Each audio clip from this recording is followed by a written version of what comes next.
Hello everybody, today we're going to be going over chapter 12 in your SAT book, and this is going to be the fundamentals math chapter. If you're a little rusty on math concepts because either you haven't done them in a while or you rely mostly on your calculator, this is going to be an opportunity for you to brush up on how to do those things without a calculator. All right, so this is going to be on page 184. We're going to be looking at how to do some basic operations. We don't really need to go over too much on page 184, but starting on page 185, there are some standard symbols that I want you all to make sure that you know. We have the equal sign. We have the not equal to sign. This is going to be less than. This is going to be greater than. We also have less than or equal to, greater than or equal to. And again, just like always, if we go over a concept in this video and you have a question, I'm happy to help you at another time. So please put your question in the feed, or you can go ahead and private message me later on. There are only 6 operations that you need to be able to do without a calculator. You need to be able to add, subtract, multiply, divide, raise something to a power, an exponential power, and find the root of a number. Here are some examples here in this book. Notice that multiplication can be written with a multiplication sign or a dot. You might see the dot, and you'll need to know that that means multiplication. Division has its typical sign, but when you see a fraction, that also means division, that fraction sign. So be aware of that. And with your radical sign, if you just see a radical sign with nothing written, it means that it needs to be the square root. So the square root of 9 would be 3, because 3 times 3 equals 9, kind of like what they did up here. But right here, this means the cubic root. And so that means there are 3 numbers that multiply to give you 8. And that would be 2 times 2 times 2.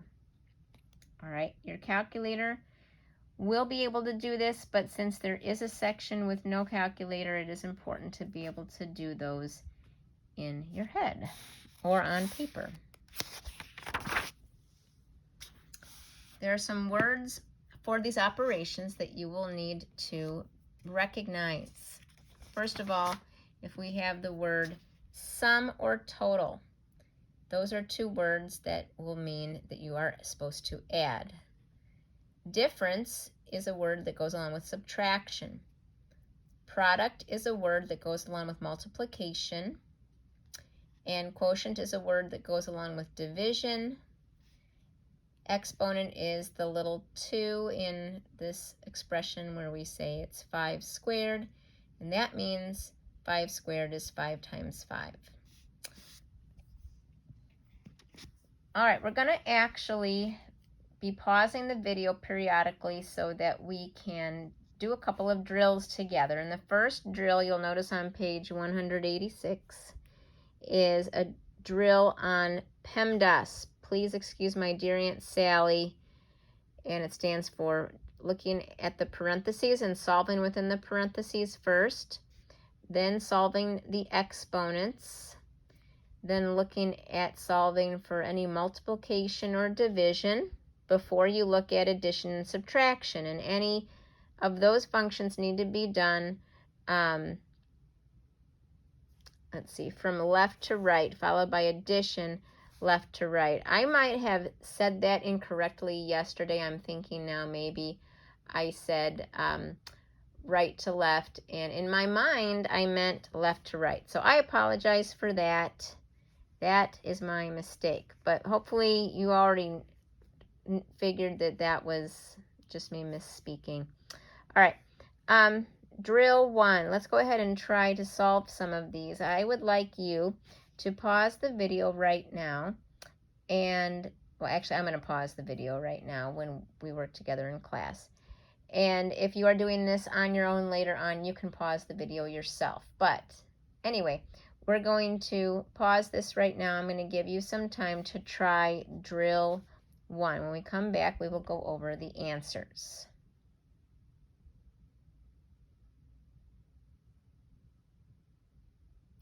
Okay, we are going to go over drill 1 together. Hopefully you felt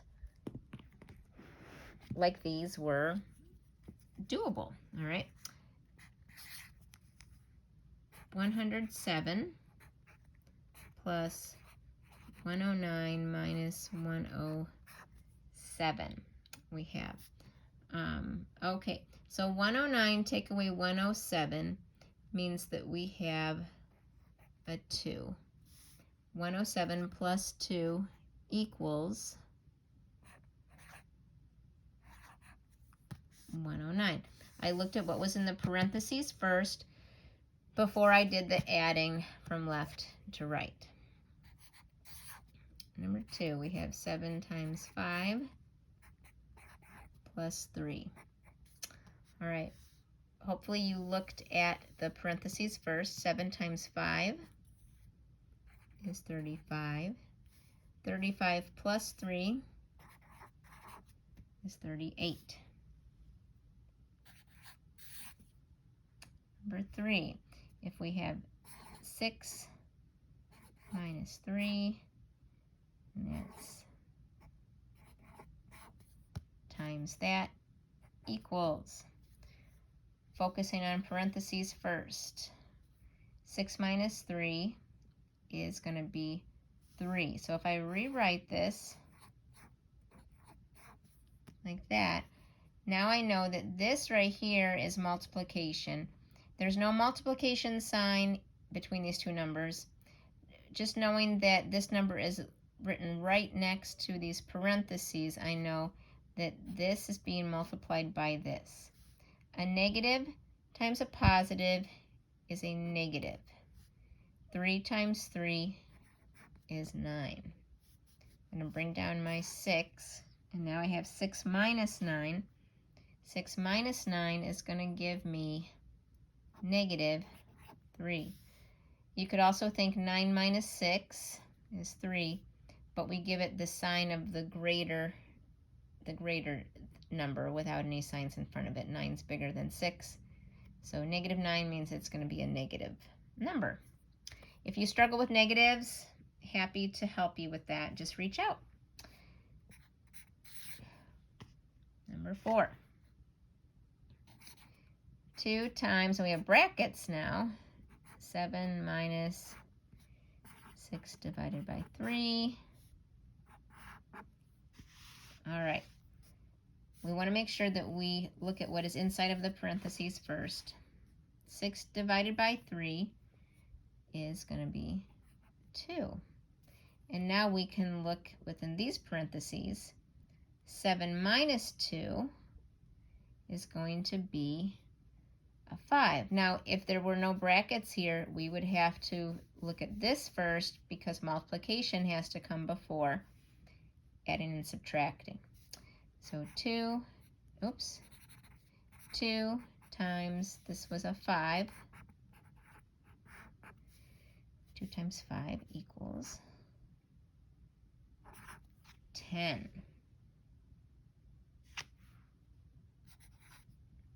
And for number 5, we have 10 minus, and then in parentheses we have 9 minus 8 minus 6. All right, well, we have to do the subtraction from left to right. So 9 minus 8 is 1.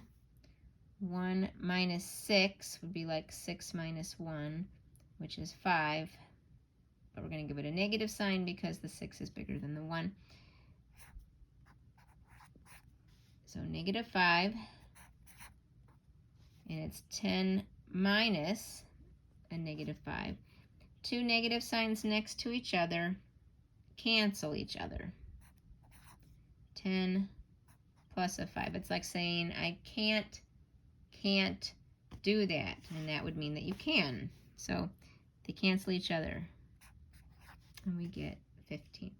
Hopefully those were not too bad for you. If they did feel like a train wreck, please let me know. I'm happy to work through that with you.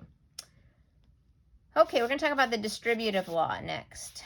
If you're multiplying the sum of two numbers by a third number, you can multiply each number in your sum individually. This comes in handy when you have to multiply the sum by two variables. For instance, if we have 6 times a 53 plus 6 times a 47, we can pull that 6 out and put these two numbers that we're multiplying together inside of an addition problem. And sometimes it makes it a little bit easier to arrive at your answer. As you can see here, it's a little bit easier to do 6 times 100 instead of 6 times each individual number there. Here we have 6 times 53 and 6 times 47, and you see that those two numbers still help us arrive at 600, but they're a little bit more difficult.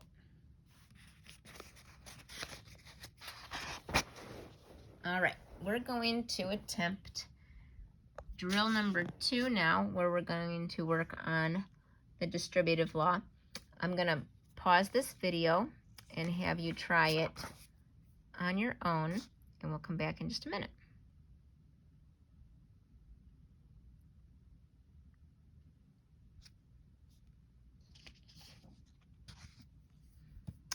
Okay, so drill number 2. We're going to try this together. We have 6 times 57 in parentheses added to 6 times 13. Notice that we can pull a 6 out of both of those. Put it on the outside and do 57 plus 13. That is what is left over. All right, 57 plus 13, 7 plus 3 is 10, plus 6, that's going to be 70. We have 6 times 70 there. And hopefully you can know that that's going to be 130. Or actually, let's see.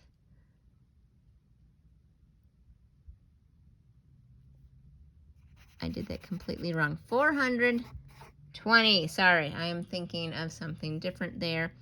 Hopefully it makes you feel good to know that math teachers make mistakes too. I was thinking 6 plus 7 instead of 6 times 7. So 420 is a much better answer there. All right, I'm going to try number 2. We have 51. Go back over here for a minute. 51 times 48 and 51 times 50 and 51 times 52, and it's all being added. So here what we want to do is we want to notice that we could rewrite this by putting all of these together. We can pull a 51 out of all of them and add 48 plus 50 plus 52. All right, and when we do that, 48 plus 50 plus 52, that equals 150. And 51 times 150, I'm going to cheat a little bit because I don't want to bore you with doing the long multiplication. But if we were to do the long multiplication, I won't do the whole thing right now, because that's not what we're studying right now. But I have to write it like that and go through all the steps. And we will get to a problem like this later. But for now, you should have gotten 7,650. Okay. Next one is number 3. We have B plus C minus D, and we have A on the outside. We can distribute that A into all of them and have it written a different way. So we can rewrite it AB plus AC. And notice that the D was negative, so that means that's going to be negative as well. All right, and you might think, like I did in math class, well, aren't we trying to write it this way? Isn't this the right way to do it? Well, not necessarily. It really just depends on what you have to do mathematically with what you're doing. This is just another way to rewrite something. It means the same thing. It's just another way to have it written. All right, number 4. xy minus xz. Did you see the x that's the same in both of them? So we can rewrite that by pulling the x out and just writing y minus z. And for 5, the only thing that we have in common with both of those is the c. AB plus xy would be what would be left over. Hopefully that felt doable for you. All right. I'm going to look at fractions now. The expression x over y is exactly the same as x divided by y, which means that 1 over 2 means 1 divided by 2. You need to know that the top number is called the numerator and the bottom number is called the denominator. When we add fractions or subtract them, we have to have the same denominator. So 1 over 100 plus 4 over 100 means you're adding things that are out of 100 parts. We don't do anything with that denominator. It's like saying if I have 1 Oreo plus 2 Oreos, I have 3 Oreos. I don't have 3 bananas. All right, you have to keep that bottom number the same. It's kind of like its label. Now, we do the same thing with subtraction. 400ths minus 1 100th is 300ths. On the next page, it shows you an example of 2 fractions that have different denominators. When we have different denominators, we have to switch them to the same denominator. And I feel like the way that they wrote this in the book, it's a little bit confusing. So I'm going to rewrite it over here on this paper. 1/3 plus 1/2. All right. 1/3 plus 1/2 cannot be done because your denominators are not the same. When we think about the multiplication tables of each, and if we can do this in our heads, that's great. We have 3 times 1 is 3, times 2 is 6, 9. And if we do the same thing here, 2, 4, 6, 8, we notice that we have in their multiplication table, the smallest common multiple or least common multiple between them is a 6. So that's what we want to change it to. 3 times 2 equals 6, times 2 equals 2. 2 times 3 equals 6. We do the same thing here to get a 3. So 2/6 is the same as 1/3. 3/6 is the same as 1/2. If equivalent fractions is something that is confusing to you, please reach out and tell me, I don't understand equivalent fractions. And I'm happy to work with you more on that concept.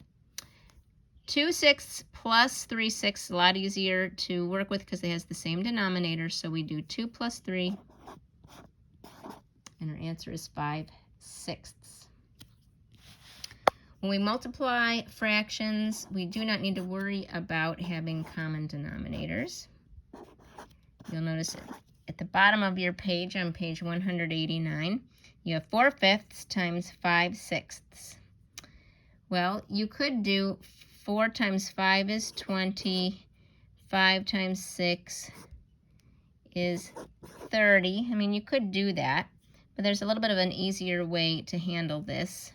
Since multiplication is commutative, this means the same thing as if we took these two numbers and moved them so that the 5 was over here and the 4 is over here.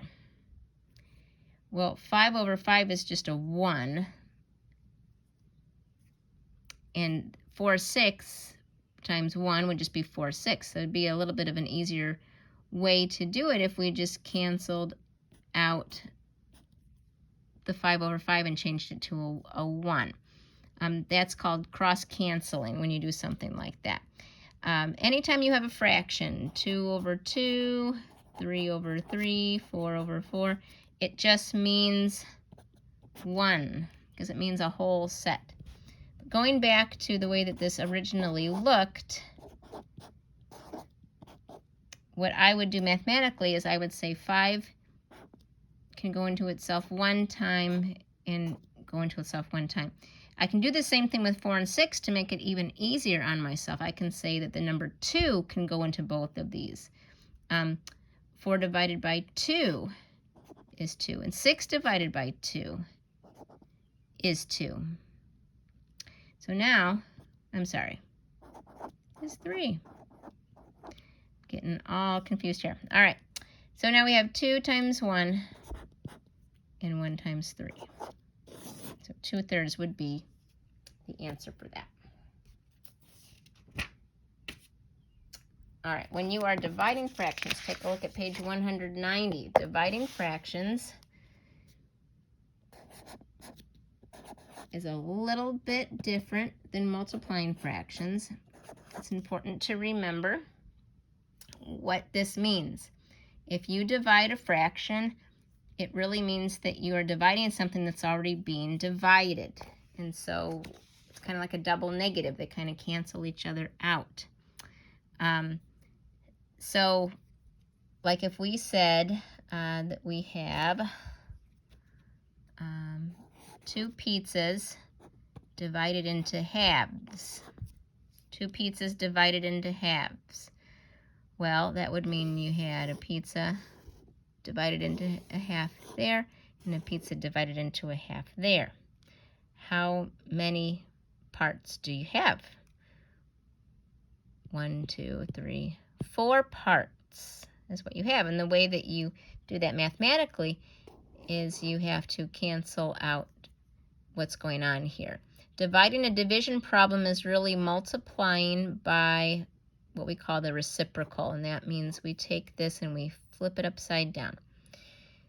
2 times 2/1 is the same as if we had this big 2. Any number with a 1 over it means the same as just having the number by itself. So 2 times 2 is 4. 1 times 1 is 1. That just means 4. That's how you get 4 parts for something like that. So dividing means we have to change it to a multiplication problem, and we have to flip this upside down. I could then go back and say 3 can go into itself 1 time, so I can change those both to a 1. 2 can be divided by 2 once. 4 divided by 2 is 2. And that would give me 1. 1 times 2 is 2. 1/2. If working with fractions is difficult, I'm happy to help you with that. Just reach out and let me know. Besides those, you'll have to be able to reduce fractions. So like if you had 12/60ths, you have to be able to recognize that you could divide both of them by the greatest common factor. You'd have to find the greatest common factor between them. And that means that we do like 1 times 12, 2 times 6, 3, and I did not give myself enough room to write the 4. And with 60, 1 times 60, 2 times 30, 3 times 20, and I'm kind of running out of space here. 4 times 15, 5 times 12. I'm so sorry. That is really messy usually. We should try to make it a little bit neater than that so that we don't lose our place. And there's a couple more factors in there. There's a 6 times 10, I believe. That's the last one. 6 times a 10. Anyway, 12 is the biggest number they have in common. So that's what we would use to divide that by, so that we would end up with 1 fifth as our reduced fraction.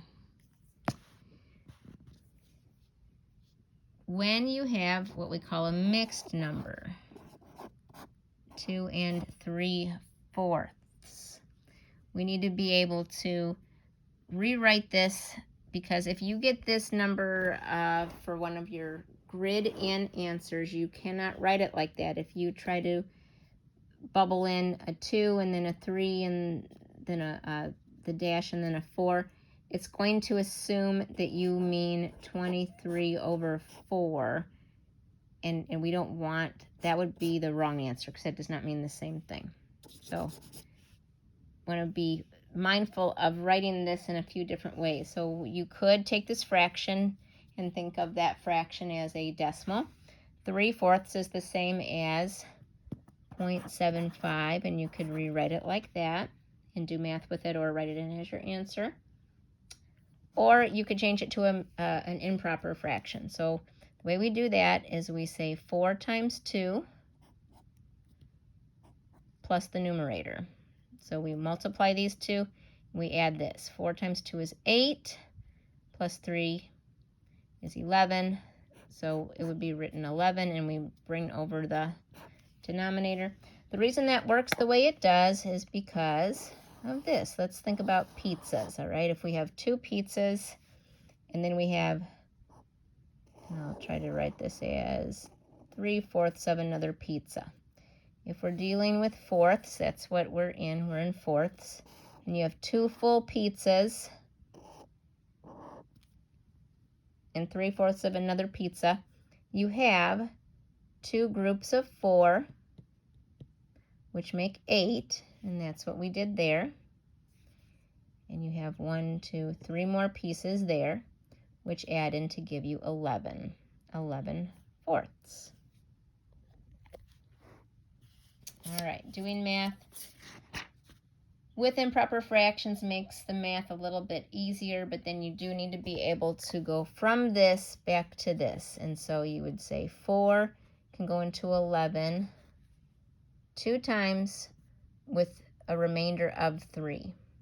And maybe you'd do something like this. 11 divided by 4 is 2. 2 times 4 is 8. And you have 3 left over. 3/4 would get you back to that mixed number. All right, I'm going to have you try drill 3 right now. And we're going to pause the video while you try that on your own.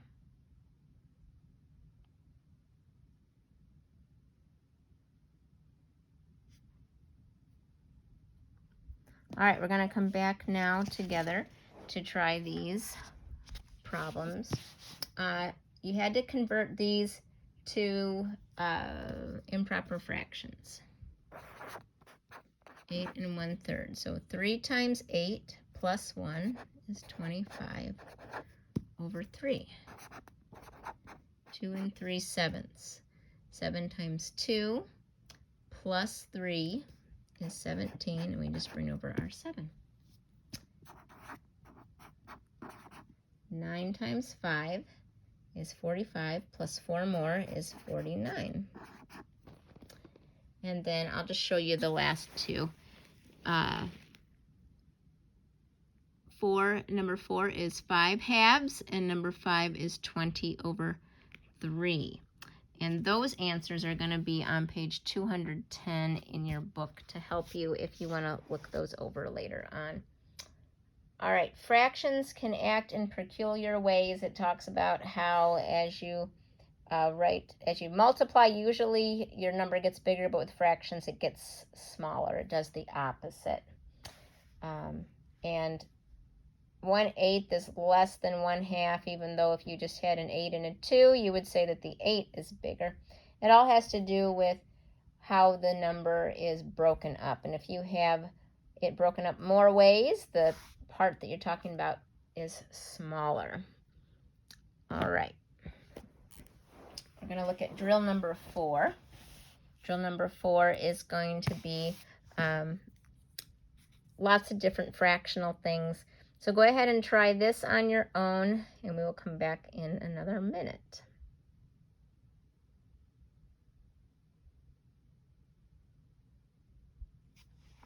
All right, we're going to first attempt to reduce 18 over 6. 18 over 6. 6 can go into 18 3 times. 3 times 6 is 18. We have 0 left over, so it's just going to be a 3. We have to convert 6 1/5 to a fraction next. 6 1/5 to a fraction. 5 times 6 is 30, plus 1 is 31. 31 over 5 is what we have. Now we're going to try to do some subtraction. 2 1/3 minus 3 3/5. Right now our denominators are not the same, and we have numbers that look like mixed numbers, harder to do math with those. So let's go ahead and convert those. 3 times 2 is 6, plus 1 is 7. 5 times 3 is 15, plus 3 is 18. Now if we're going to subtract that, I'll probably rewrite it like this. I just feel like it's easier to do math with something that looks like that. If I'm going to switch these denominators to be the same, I'm going to switch them to 15. 5 times 3, 18 times 3. That's one that I don't have memorized. I'm going to have to come over here and make that 54. And here we have 3 times 5 is 15, 35. All right, so we have 35, take away 54. That's going to give us 19 fifteenths, negative 19. 35 is smaller than 54. Now you can write it like that, or you could say 15 can go into 19. 1 times 15 is 15. Then we have 4 left over, so 4/15. And it's going to be negative because that was negative.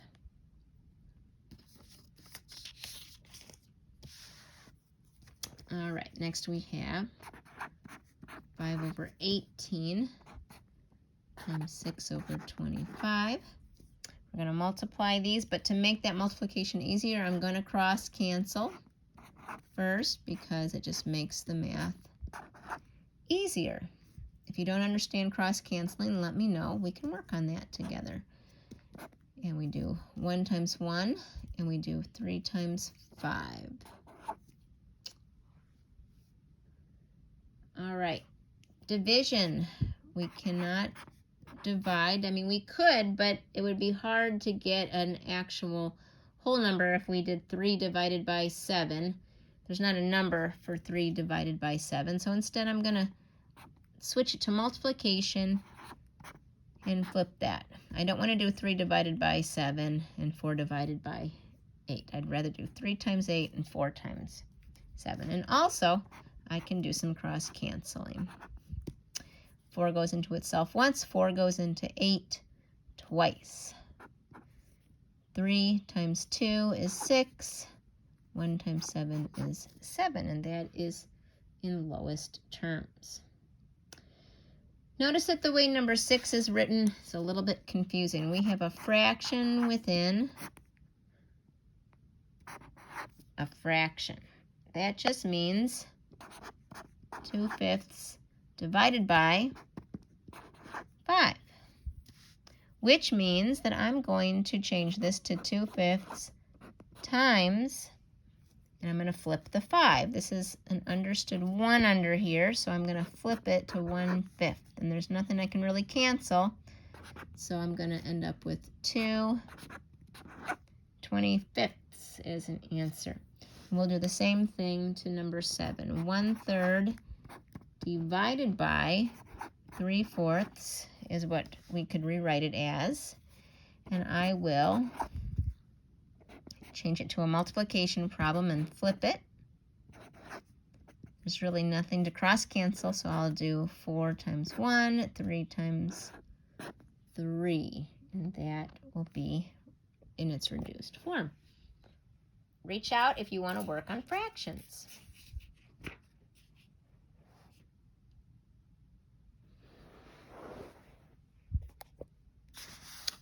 Decimals. A decimal is just another way of expressing a fraction.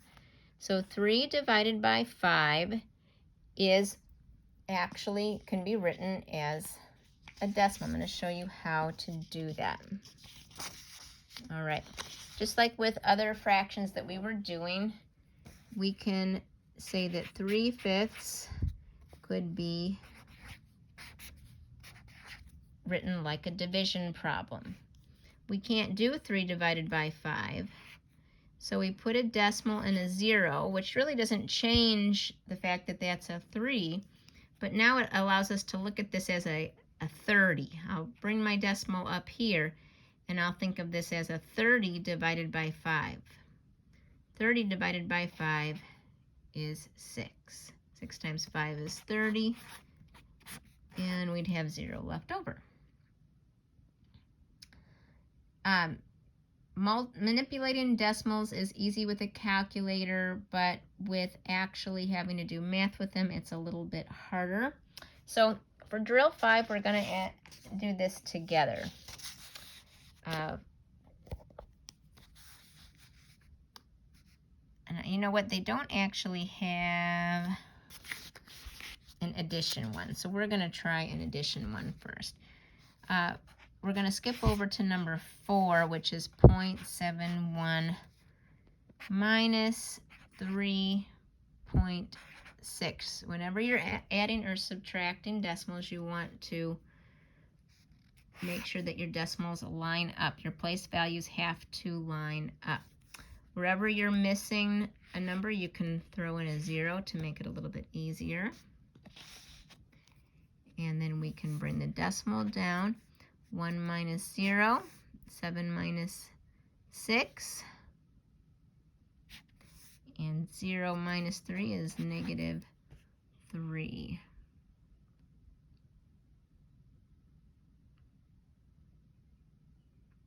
Alrighty. And depending on which version you have, it is possible that you had a different problem there than I did. And if you did, don't worry about that. It gave me a weird answer too. So anyway, okay, we're gonna try now to add this up.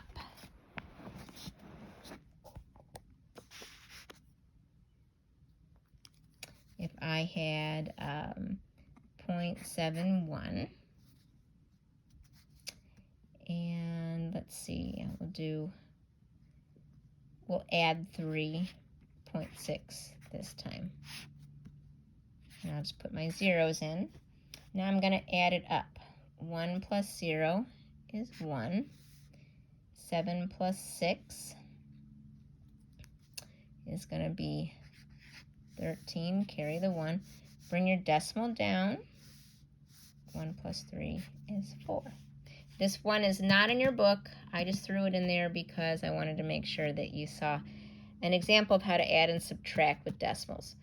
It's really just like adding and subtracting with regular whole numbers, but you just have a decimal point you have to line up and make sure to bring that down in your answer. All right. We are going to try number 1, which is, get some new paper here.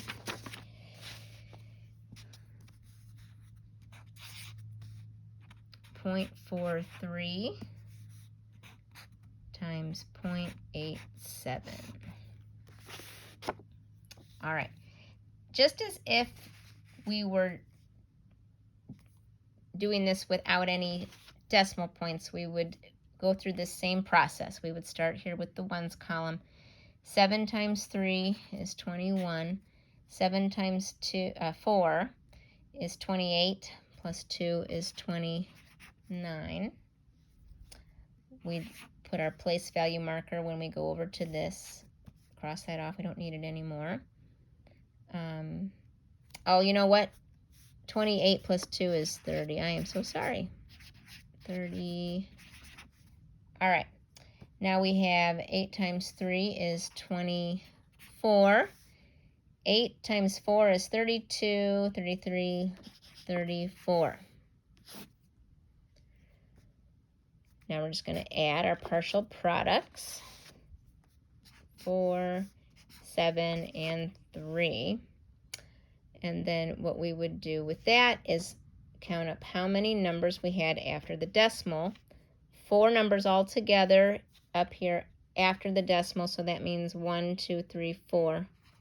We need 4 numbers after the decimal in our answer. All right. And I think we're going to skip number 2 because, well,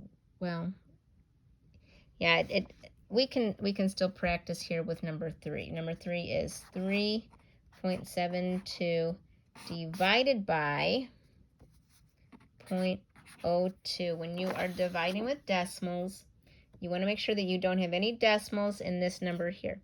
So we move our decimal over 2 times. We move our decimal over 2 times there as well. And now you can look at this as a 372 divided by 2. And we would say 2 can go into 3 one time. 3 minus 2 is 1. Bring down the 7.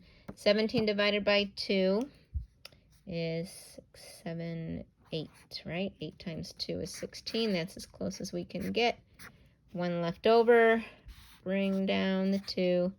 12 divided by 2 is 6. 6 times 2 is 12. And you have 0 left over. All right. If you need help with long division, please reach out. Happy to help with that. All right. I think this is our last concept in this chapter, exponents and square roots. Many numbers are the product of the same value multiplied over and over again. For example, 32 is 2 times 2 times 2 times 2 times 2, or 2 to the 5th power. The little number or exponent denotes the number of times that you're going to use your base number as a factor. So 10 to the 3rd power means 10 times 10 times 10. To multiply 2 numbers with the same base, simply add the exponents. So 2 to the 3rd power times 2 to the 5th power is the same as saying 2 to the 8th power. 3 plus 5 is 8. We can add them all up because if we have 3 2's and 5 2's that we're multiplying all together, that's 8 2's that you have multiplying. When you divide numbers with common bases, you can subtract their exponents. All right, and the reason why that is if you have 2 times 2 times 2 times 2 times 2 over 2 times 2 times 2, well, those cancel. That means a 1, that means a 1, and that means a 1. So you really are just left with 2 squared there. 5 minus 3 is 2. You can raise a power to a power. So for instance, 2 to the 3rd power to the 4th power really means that you have 3 groups of 2. 2 times 2 times 2. Or you can think of it as you have 4 of these. 4 of these. So that means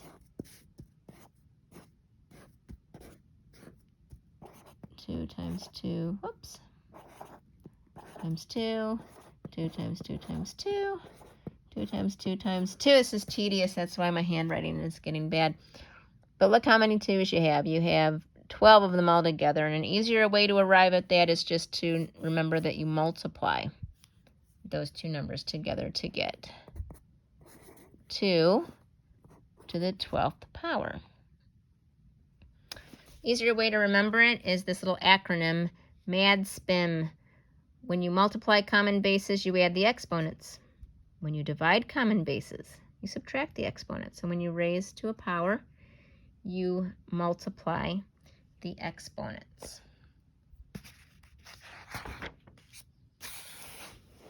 All right, here is a sample question that you might see on the SAT. It says, here's an equation. This equation equals a to the 10th power. And a to the y to the 3rd power equals a to the x. What is the value of x? Well, this could be really tricky. You have to find x, and when we see x, we see that there are some things that we can write about x by remembering our exponent rules. For instance, we know that since we have common bases here, we could take x minus y and get the exponent here, which is 10.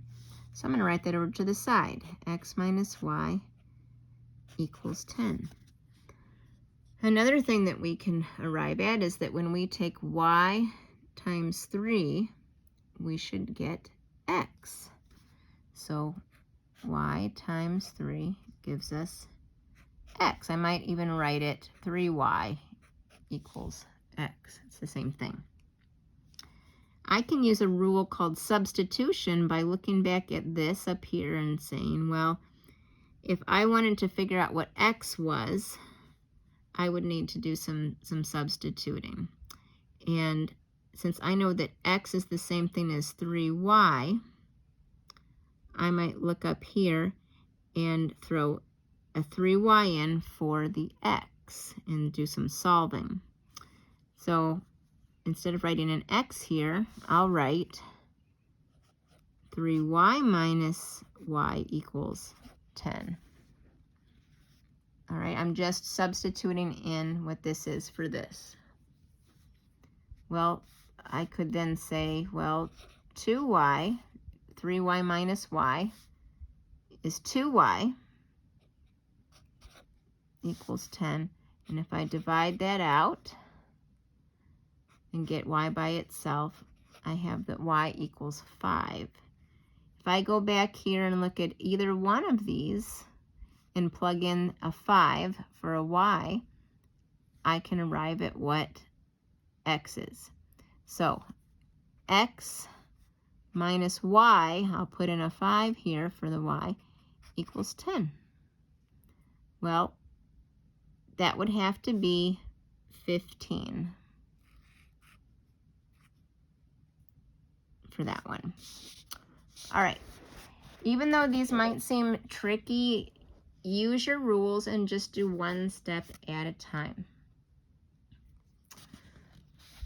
All right, again, they remind us that when you put exponents on whole numbers, the number that you get will be bigger. But if you put an exponent on a fraction, you're going to get a smaller number. Now, there are other types of exponents besides whole numbers. There are, for instance, there are negative numbers. And there are fractions. So let's talk about that for a minute. If you have 2 to the 3rd power and 2 to the 5th power, so I'm just kind of taking the one that we had up here and I'm kind of rewriting it so that it's flipped. I have 2 times 2 times 2 over 2 times 2 times 2 times 2 times 2.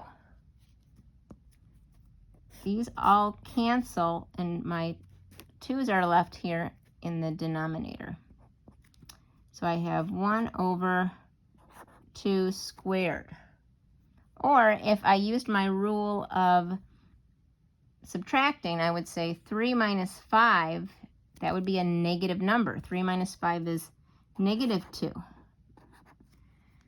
So a negative exponent really means that that number is in the denominator. You're flipping it. All right, it means the same thing. A negative exponent means the denominator.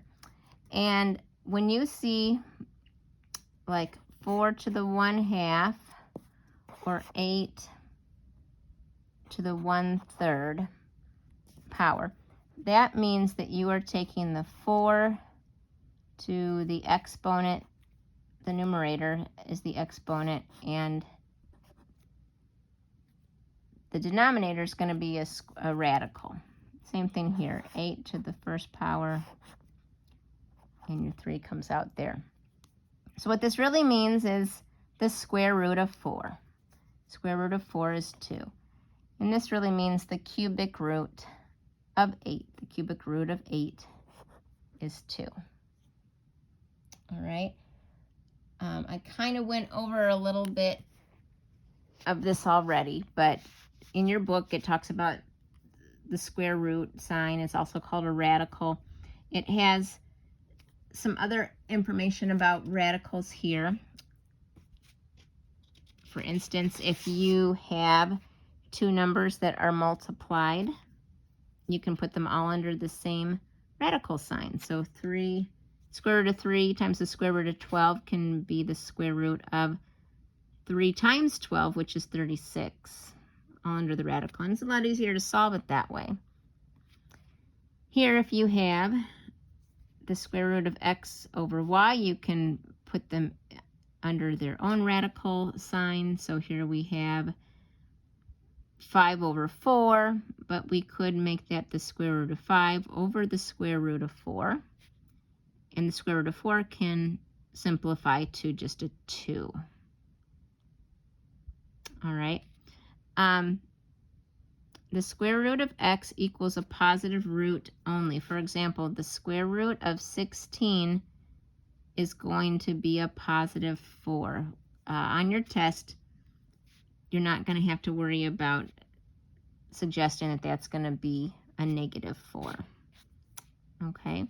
It's important to know how to take a number like the square root of 50 and simplify it. Obviously, when you have the square root of 50, there's not a whole number that works, because if you think about it, all right, you have 2 times 2 is 4.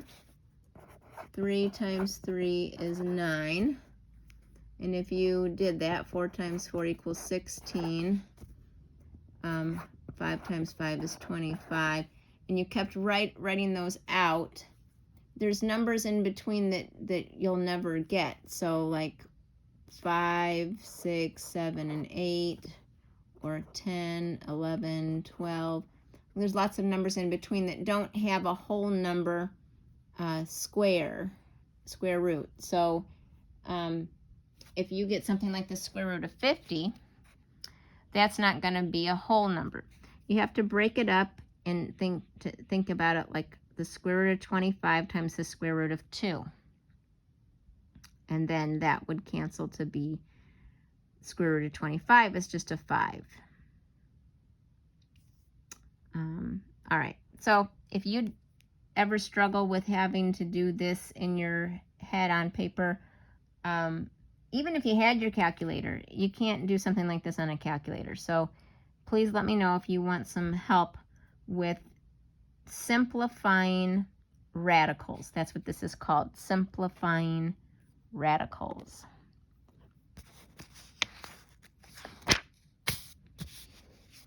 All right, we already talked about the negative exponents and the fractional exponents. So we're going to move on to number 14 on page 199. And it says, if x is greater than 0, which of the following is equivalent to the square root of x to the 3rd power? All right, so sometimes when you get a question on the math test, it's going to feel like you want to just solve it, and that's fine. But they purposely give you ones that don't solve really easily, and it's a great opportunity for you to use your answers.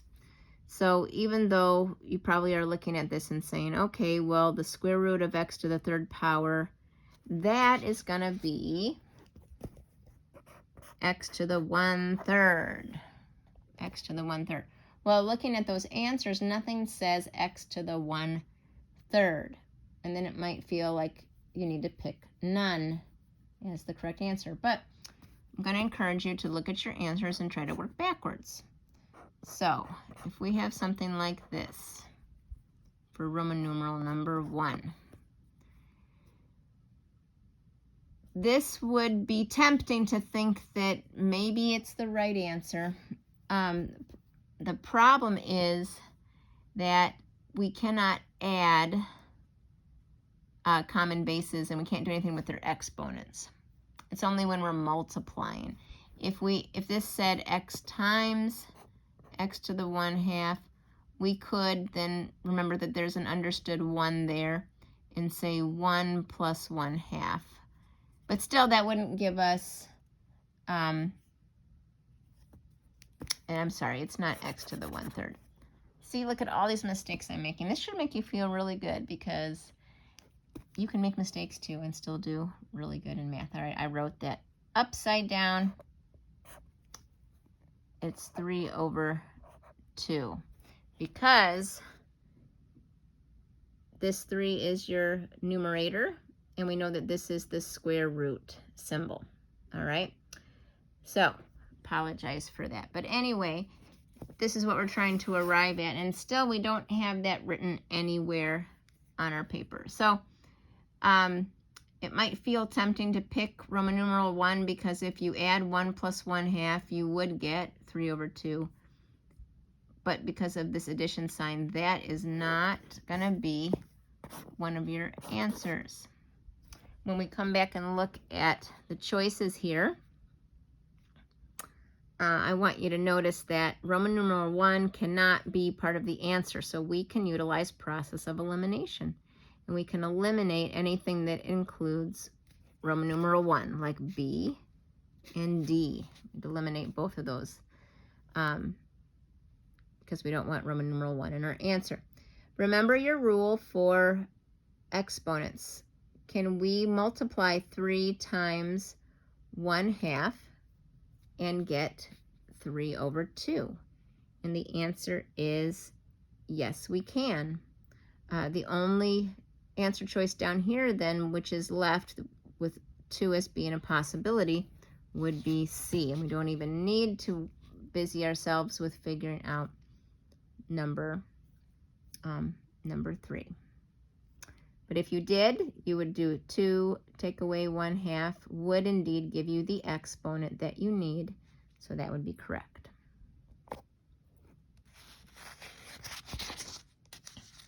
All right, the rest of this chapter goes through some basic stuff about charts and graphs. So I want to make sure that each of you knows how to read the charts and graphs. We have a scatter plot. A scatter plot is a graph with distinct data points, each representing one piece of information. On the scatter plot below, each dot represents the number of televisions sold at a certain price point. So we have these dots going down, and you can find where 1,000 is, where 2,000, where 3,000 is. Your sample question here wants you to find approximately how much more revenue did the store collect from the televisions it sold priced at $3,500 than it did from televisions sold at $1,000. Well, so what you'd want to do is, of course, read your whole question. It talks about how a store sells televisions ranging in prices from $500 to $5,000. The graph above shows the total number of televisions sold at each price during the last 12 months. You need to go back to the graph and locate at 3,500 how many televisions that was. Well, just kind of drawing a line over. You'd see that it was somewhere around there, around 150. And then ones that were sold at $1,000 here, of course, there's a lot more because people are willing to spend more than that. There's 250. So you'd have to do a multiplication problem here. $3,500 times 150 of those sold. All right, 3,500 times 150. And then, of course, you'd need to do the $1,000 times 250. So $1,000 times 250. You'll notice in your answer explanation that it tells you when you do that you end up getting $525,000 here. It says there were 150 of the $3,500 televisions sold for that much money. The 250 at 1,000 was $250,000 that was made. And they don't want us to add it up. They want to know how much more was one than the other. So you have to do the difference, okay? Which means subtracting. When you subtract it, you get $275,000. Now the question may ask you to draw a line of best fit for a scatter plot. And that means that you would use the edge of your answer sheet maybe and just kind of put it on most of the dots and kind of draw this line that looks something like that. That's a line of best fit. All right, the line graph. If you see something where it looks like you have the word Jason in it, like this, these are the months of the year. January, February, March, April, and so on. And so as the year progresses, sales are in the millions, and we can see that they go up, up, up, up, and they peak up here around August, September. Well, that's because this is for sunny sunscreen. So it probably would make sense that you're going to sell more sunscreen during those months. All right, it says basically for which period are the forecasted monthly sales figures strictly decreasing and then strictly increasing. So if we look up here from January to March, and you could even kind of circle it right there, January to March, we see that they are going up and then down, but we need to find decreasing and then increasing, so probably not A. February to April, so if we go February to April, we see it's going down and going up. That could probably be correct. June to August, we see what we call a flat line. It's going straight. A flat line is not doing either increase or decrease, so we're not going to pick that one. September to November, looks like it's going down and down. So it looks like our correct answer here is going to be February to April. A bar graph shows a variety of data points. And here it says it shows the number of items that belong to a particular category. If the variable at the bottom is given in ranges instead of distinct items, the graph is called a histogram. But it's read the same way. So we see here population of Ecuador is 10 million. Uruguay is less than 5 million. Venezuela is up here at 20 million. And so on and so forth. All right, and then we're going to do a question about that.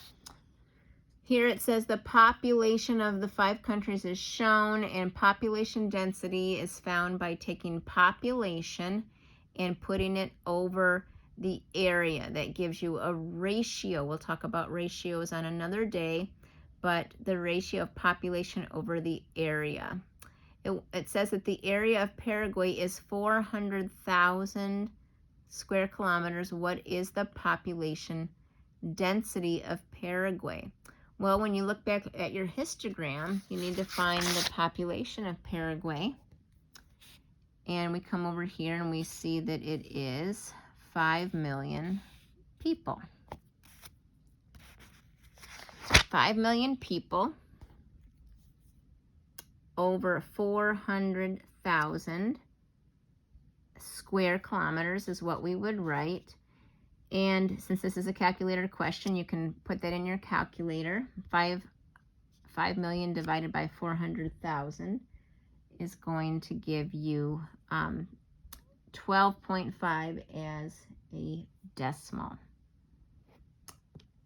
And then finally, two-way tables. A two-way table is another way to represent data without actually graphing it. Instead of having a variable represented on the vertical and horizontal axes, the data will be arranged in rows and columns. Here we have days of the week, computer production, morning shift, afternoon shift. I personally think it's important to read the titles of your graphs and read the variables so that you know what it's trying to show you. This particular question wants to know on what days is the greatest total number of computers produced. Now you have a calculator here. This is a great calculator question because otherwise you're going to have to do a lot of adding. They want you to figure out what 2 days are the most. So you have to take your calculator and add 200 plus 375. That equals 575 for Monday. And then we have 245 and 330. So that would be 575 again, I think, right there. That would be that. I won't do all of them, but after you're adding all those up, it shows down here in the answers. You have Monday that adds up to give you 575. You have Tuesday at 575. Wednesday is 595. Thursday is 565. And Friday is 585. So probably if we look back at Wednesday and Friday, we see that those are going to give us the two greatest values out of all of those values. And therefore that is our correct answer. I would probably stay away from anything that had a Monday or a Tuesday in it because those were the smaller amounts. All right. I would really like you to look at these problems before we meet again next time. The fundamental drill 1 is the calculator, no calculator section. And then we also have